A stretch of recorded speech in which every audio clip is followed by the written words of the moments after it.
What's up, everybody, and welcome back to Enjoying the Review. I'm your host, Incomparable Zach Jones, and on today's show, I will be reviewing the two-part premiere of Creature Commandos on HBO Max. Speaking of two-part premieres, earlier this week, I did review the two-part premiere of Star Wars Skeleton Crew, so if you have not checked that out yet, please do. I want to make mention off the top that you can follow me on Twitter or now Blue Sky at Zach Jones Live. That's ZachJonesLive. As always, please subscribe to the YouTube channel. You can also subscribe in audio form on your podcast catcher of choice. Leave thumbs up, positive reviews, comments, all that good stuff. So in a few minutes, I will be doing a spoiler-filled breakdown of these first two episodes. But before I do, I always like to start by giving kind of my score of these episodes, as well as my non-spoiler impressions. So I gotta say, guys, I don't know about you guys, but I was kind of underwhelmed by these first two episodes of Creature Commandos. I did not hate them, but my official score is going to be a 5.8 out of 10. So some things I noticed. I think primarily one thing that stuck out to me is I don't mind edgy material necessarily, but you ever watch something where you're like, this is trying too hard to be edgy? I got that a little bit watching these. I think of something like The Boys, which is a show I really love. And it has edgy, shocking things that happen. But I think it also has a lot of substance. There's a lot of great kind of social commentary in The Boys. It's actually, there's a lot of like layers and smart stuff. And so the shocking stuff is just kind of like a fun little garnish on top of some real substantive stuff. And so far, at least in these first two episodes, it just feels like the shock without the substance. And the funny thing about The Boys is I don't know if you guys have ever read The Boys comics by Garth Ennis. Garth Ennis, a legendary comic book writer, has done great stuff like Preacher. He wrote a series for DC called Hitman. Great run on Punisher at Marvel Comics. But The Boys comic, and I've read the whole thing. Maybe I shouldn't have. Because I mean, there is some stuff to enjoy within it, but overall, I don't think The Boys comic book is that good, because just like I was saying with this show, it tries too hard. It's trying too hard to shock you. It's doing over the top stuff, and that's why The Boys, I think, is one of the best comic book adaptations out there, because it actually improves greatly upon the source material. But reading The Boys by Garth Ennis, it made me think that maybe Garth Ennis is somebody who's actually does better work when he has a few more guardrails and limitations in place, like when he does work for the big two, Marvel and DC. And I'm starting to wonder, generally speaking, I think I do like James Gunn. I love the Guardians movies. And I didn't love the Suicide Squad. I liked it. I like Peacemaker quite a bit. There's elements of those things that I really like. But also some things that I didn't. But I'm starting to wonder if maybe James Gunn is one of those people that also does a little bit of work with a few more guardrails and limitations in place. And that maybe when left to his own devices, he has a tendency to go a little over the top. But only time will tell. That being said, I'm still very much looking forward to Superman next year. That's going to lead me into another thing, is I kind of wish, I know obviously James Gunn, because he made them, he has affection for Peacemaker and the Suicide Squad, and that's why those things are kind of carrying forward into this new vision of the DCU. But I really think if you're going to commit to a shared universe, you really do kind of need a hard, like, continuity reset. And so I don't kind of like these tendrils to the past continuity of the DCU. I mean, because listen, if the Suicide Squad is in continuity, which it seems to be, then Margot Robbie is Harley Quinn, who she was also Harley Quinn in that Birds of Prey movie, which if you liked it, great. I did not. She was obviously also Harley Quinn in the first Suicide Squad movie, which I think most people did not like, and I didn't super care for it either. Although I will say I would still watch if they ever did it the David Ayer cut, because I really like the trailers to that movie, but the actual and product we saw was not very good. But I mean, that just calls into question, like, since we obviously don't want those other things in continuity, I guess, do we just say, oh, it started with the Suicide Squad, even though that had tendrils to other movies, and then, like, I think James Gunn just recently said, like, Peacemaker season 2, he's like, basically everything in Peacemaker season 1 is in continuity, except for that episode where they meet where there's members of the Justice League. And it's like, it's just a bit of a sloppy start, in my opinion. And like, I'm kind of curious how, like, if he addresses that in Peacemaker season 2 and can kind of make it a little more clean. But it seems like we're starting out with a bit of a sloppy continuity, whereas, like, I really just wish he'd say, okay, you know what? Even though I love Peacemaker and the Suicide Squad because I made them, for the betterment of continuity, I'm just going to say we're done with that. Superman is a completely new universe. But that's not the way it is. So we have what we have.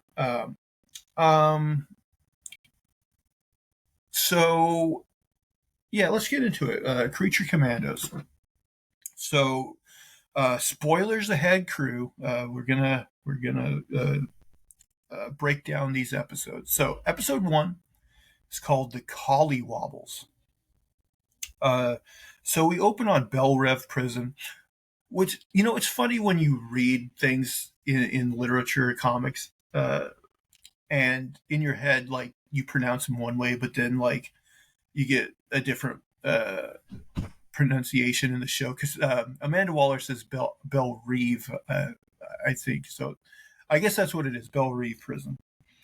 So we're introduced to Rick Flag Sr.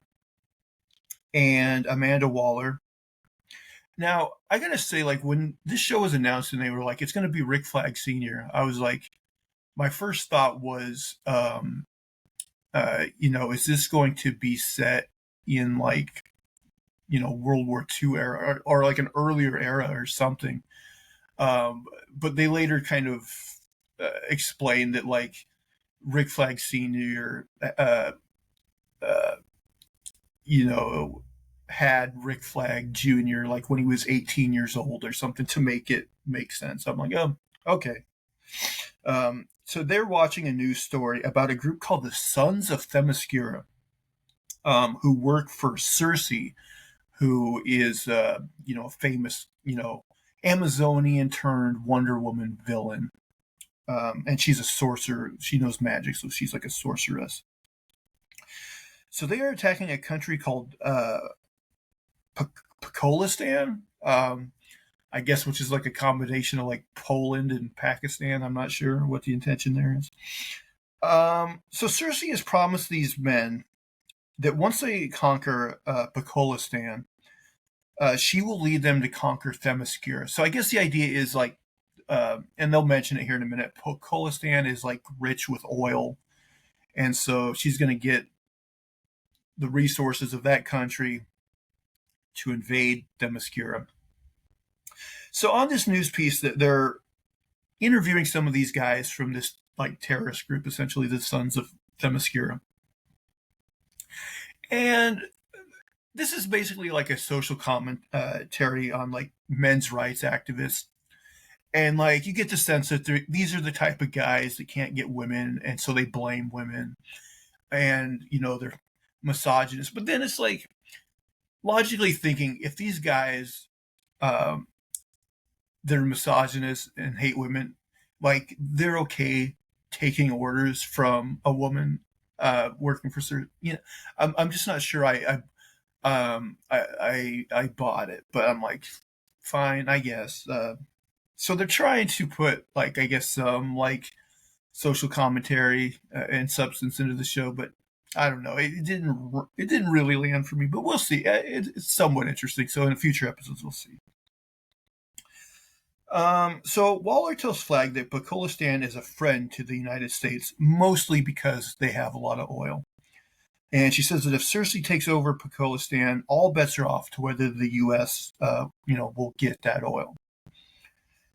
So Flag says, so she takes him to show him like this team, and he's like, I thought they outlawed Task Force X when Waller's daughter outed what she was doing, which apparently it's been a long time since I watched Peacemaker, which I generally like Peacemaker. Apparently that must have been a plot point, is because we were introduced to Waller's daughter in that show. She was part of that Peacemaker team. So she must have outed, the whole Task Force X thing. And this is in the trailer of Creature Commandos. Waller says, well, we got a way around that, because basically they say we can no longer do that to humans, but hey, these aren't humans. They're monsters. They're not human. So now, like any, team built based show, we're introduced to the team. So first up, we're introduced to the bride, of course, the bride of Frankenstein, who is a corpse. Waller does not seem to know much about her. She has kind of a mysterious past. Also, I will say, if you see my posters around my room, I am a big DC Comics fan. I've read a lot of DC Comics, but Creature Commandos is a blind spot for me. I've never read any of the Creature Commandos comics, so I can't really compare and contrast the comics to what goes on here. But I've never heard of like a very lauded like Creature Commandos run. Like, oh, you gotta read this run. They're a pretty obscure team within DC Comics. Also, that's one thing I wanted to talk about. So James Gunn obviously has this love for very obscure characters, but I feel like we really kind of need our meat and potatoes characters.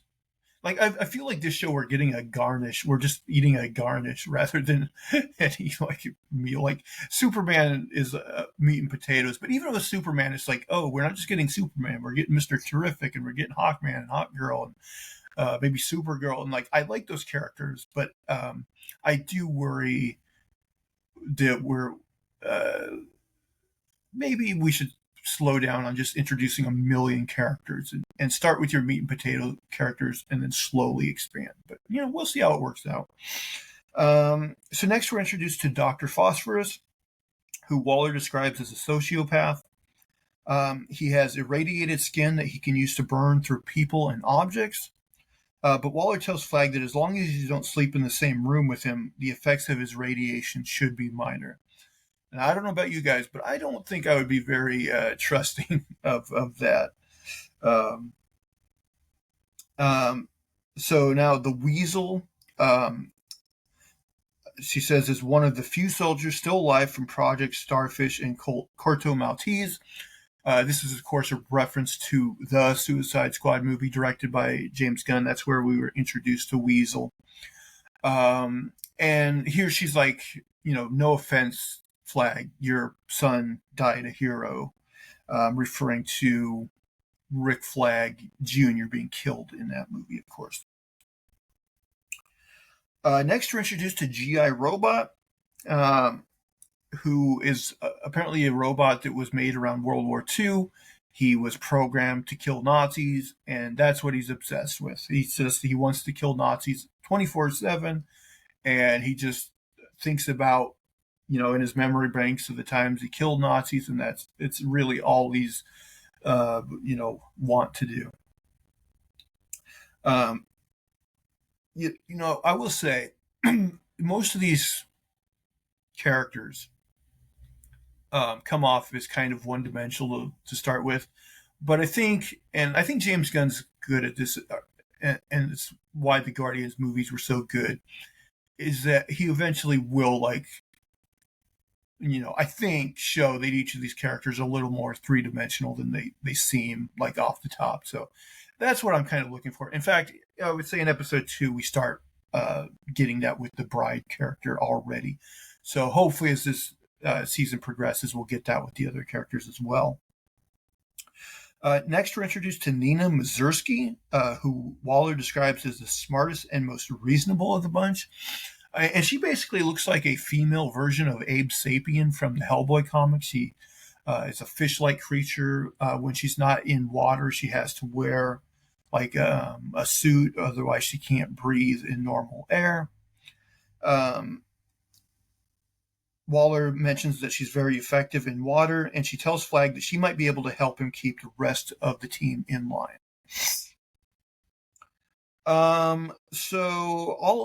When Waller enters the room with all of them, they all stupidly try to attack Waller, and she electrocutes them. So apparently I don't know if they still have like the thing in their brain, but instead of like exploding them, she basically can just like stun them and, really, tase them, and put them down. Waller refers to them as Task Force M for monster, but they're also known as the Creature Commandos, and this cues the, title sequence. And I will say, like, it ends with like a, written by James Gunn thing, and there's an animated version of James Gunn. And like, again, I like James Gunn, but this seems maybe a little self-serving. Of course, I guess they could make James Gunn like the Stan Lee of the DC universe and like give him like a cameo in every movie. I don't know if he would want to do that, but maybe. We'll see. So Waller sends Rick Flag and the Commandos to protect Princess Rostovik. She's the princess of that Polokistan or whatever, or Pokolistan. He sends him and the team to protect her from Cersei and her men. So we find out that apparently the bride has been to Pokolistan before. She mentions that on the plane ride over. Again, we get some juvenile humor where they're in like the Humvee driving to the princess's castle, and Weasel like pees all over the place. And it's like, again, that's another thing is I think James Gunn can be funny, but none of the humor in these first couple episodes really landed with me. This show very much felt like, if I watched it as a teenager, I may have like really thought a lot of this stuff was funny and cool, but as an adult, I'm just like, yeah, I don't know. Inside the castle, like the paintings of the royal family, it looked like there was like, generations worth of inbreeding. So it's like, what is this princess going to look like? But then of course the princess is gorgeous. And we can see that, Rick Flag seems to kind of be in love with her on sight, So the princess's bodyguard, Alexei, threatens to kill Rick Flag for bowing improperly. But it turns out he's just messing with him. And, this guy is very much like a comic relief. And he's making all these, like, old references from, like, the 90s and the 2000s, like the whole "was up" thing and a bunch of things. Again, none of this humor, like, really landed with me. I thought it was a little bit eye-rolly, but, fine. It gives this guy character, I guess. So the Commandos are invited to eat this giant feast while Flag talks to the princess. And we see the bride kind of give a skeptical look at the princess. And so I don't know if she kind of suspects the princess of um, not, you know, like she thinks she's up to no good, or if maybe that look is meant to convey that maybe she has some feelings for Rick Flag Sr. and doesn't like that the princess is, kind of honing in on him and flirting with him. Nina orders some diesel fuel for GI Robot. They do kind of establish here that GI Robot and Nina kind of have a friendship, it looks like. And again, like they go outside and GI Robot's talking about Nina, about like how he loves killing Nazis. Again, that's going to get old if they don't do more with that character. Like I'm kind of hoping like somewhere in the show, like maybe she convinces him that he can do like more than just fight Nazis, something along those lines to give his character a little bit of growth, The princess tells Flag that her people have been resistant to progress and she wants to lead them into the 21st century. And this is where Rick talks about his past. He's like, well, 21st century isn't all it's cracked up to be in it. And he tells his backstory about how, he had Rick Flag Jr. when he was only 18. He joined the military. He died, all that stuff. So the princess flirts with Rick Flag and tells him she wants to show him something inside the castle. They go in, and the princess tries to seduce Rick Flag, but he resists, and he's like, no, it's not right. And he leaves. So at nighttime, the bride sneaks out of the castle, but Nina sees her, and so Nina goes and sees what she's up to. And Nina kind of wants her to stay in the castle, but she reluctantly kind of goes with her to see what she's up to. So Rick Flag is woken up by Dr. Phosphorus, who sneaks into his room and tries to steal his phone.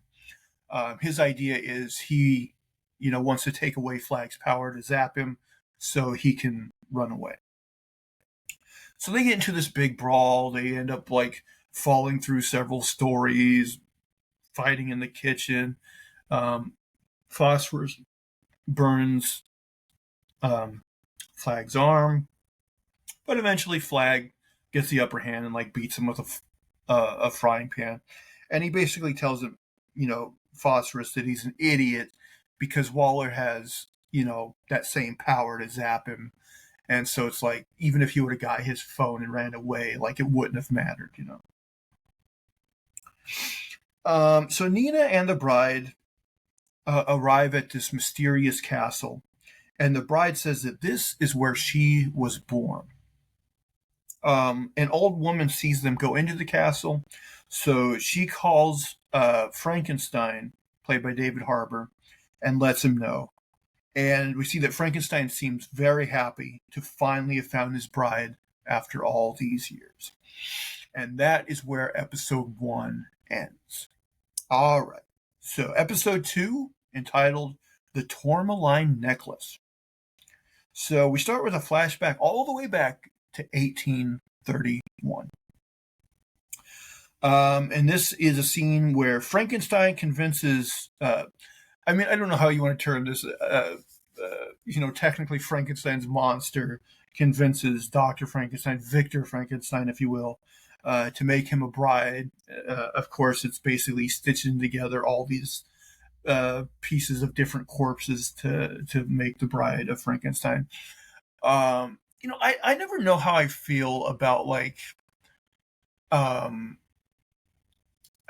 there's a part of me that thinks it's silly having like, Frankenstein in DC continuity, and like Dracula is in like Marvel continuity, and it's like, I don't know, I've never really enjoyed that. I almost wish they weren't. Like, again, it's not that they can't be entertaining. There's just a silliness aspect to it, I guess, that I don't totally enjoy. But it's fine. It's fine. It is what it is. So back in present day, Rick Flag explains to the princess about his phone, how Phosphorus is after his phone because it can shock them and put them down. Which this does make me think that the princess will eventually have some sort of heel turn, and she will use the phone to zap them. The princess cleans Rick Flag's wounds and he promises her that he will get his team in line.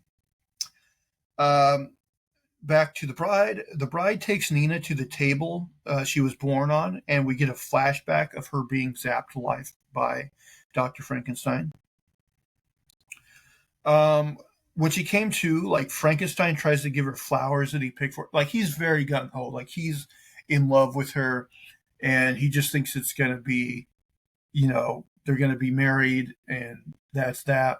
But, of course, she is very, like, freaked out by him. Back in the present, the bride tells Nina that she's not a monster like the rest of the Creature Commandos, and that she's just a human that happens to have gills. So the bride starts looking for this tourmaline necklace. And we get a flashback of Dr. Frankenstein kind of teaching her basic words, including the word necklace, which is where he shows her this necklace for the first time. So a member of the Sons of Themyscira alerts Circe about the bride and Nina being at this castle, and she tells him to get her the address so she can go there. So, we know there's danger coming. Back at the other castle, the princess seduces Rick Flag in the bathroom, and this time they do indeed make love in the bathroom while Dr. Phosphorus, Weasel, and Alexei kind of listen in. And, Phosphorus has this joke about, give the old man 30 seconds, or actually give him a full minute. Again, jokes that didn't really hit unless you're like, okay. So now we get a flashback of Frankenstein beating up Dr. Frankenstein because he can't get the bride to fall in love with him. Back in the present, Nina finds the necklace and gives it to the bride. And lots of back and forth flashbacks here. So we get yet another flashback of the bride seemingly falling in love with Dr. Frankenstein, Victor Frankenstein, and him giving her the necklace as a gift. Okay, back to the present. Circe shows up and attacks the bride. She can shoot, magic fireballs, The other commandos, Rick Flag is finally alerted that Nina and the bride have left the castle, so he's got their location. So the rest of the commandos are heading to their location. So the bride starts beating up the Sons of Themyscira while running and avoiding Circe's blast. So we get an action scene here. A lot of gore. She's ripping these guys into one, basically. Nina runs away while the bride and Circe continue to fight. As Circe beats up the bride, we get a flashback of Frankenstein back in the day caught the bride and Dr. Frankenstein, getting their freak on. And honestly, Dr. Frankenstein must be a real freak because the bride cannot smell good. She's a bunch of corpses stitched together. She cannot have a good smell to her, but he went for it anyway. So good on him. Back in the present, Nina contacts Flag and lets them know what's going on. Circe uses magic to beat the bride. She basically turns her arms into the wacky inflatable tube men, which again a little silly. And knocks her all the way off the roof of the castle, all the way down to the ground.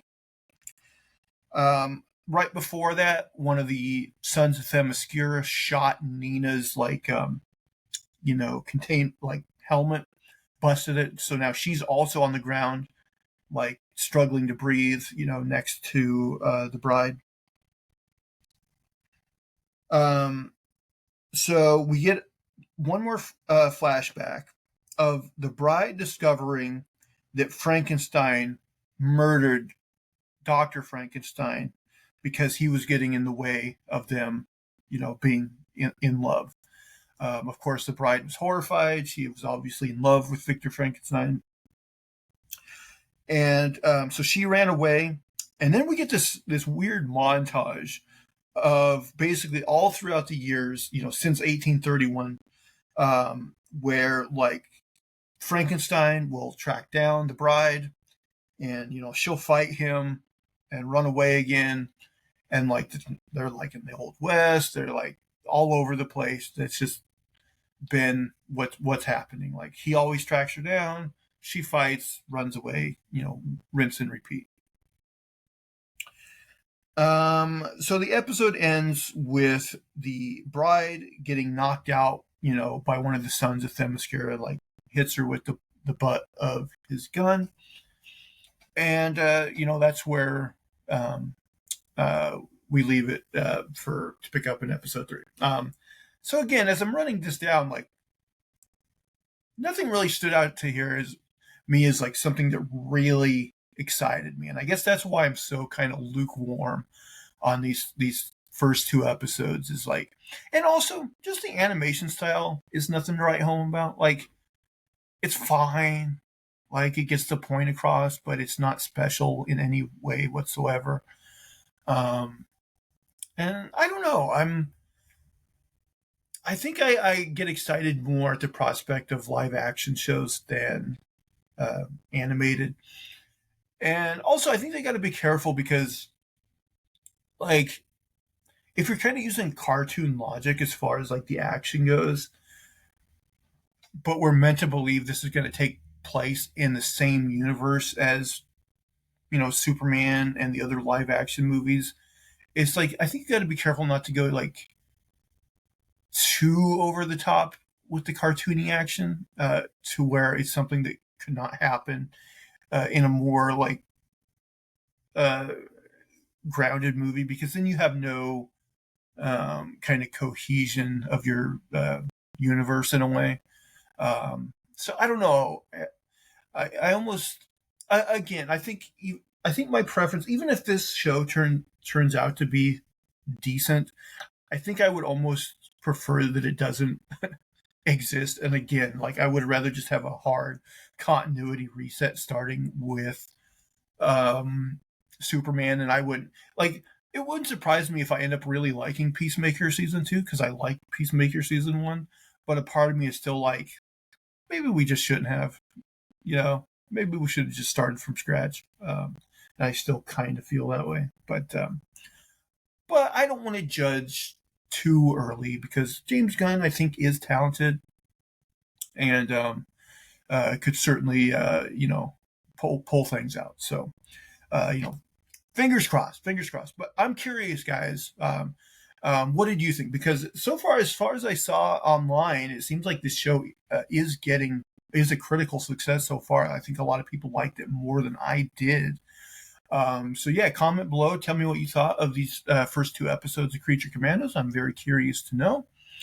But as I said at the top of the show, you can follow me on Twitter and Blue Sky at Zach Jones Live, ZachJonesLive. Please subscribe to the YouTube channel. Please subscribe in audio form on your podcast catcher of choice.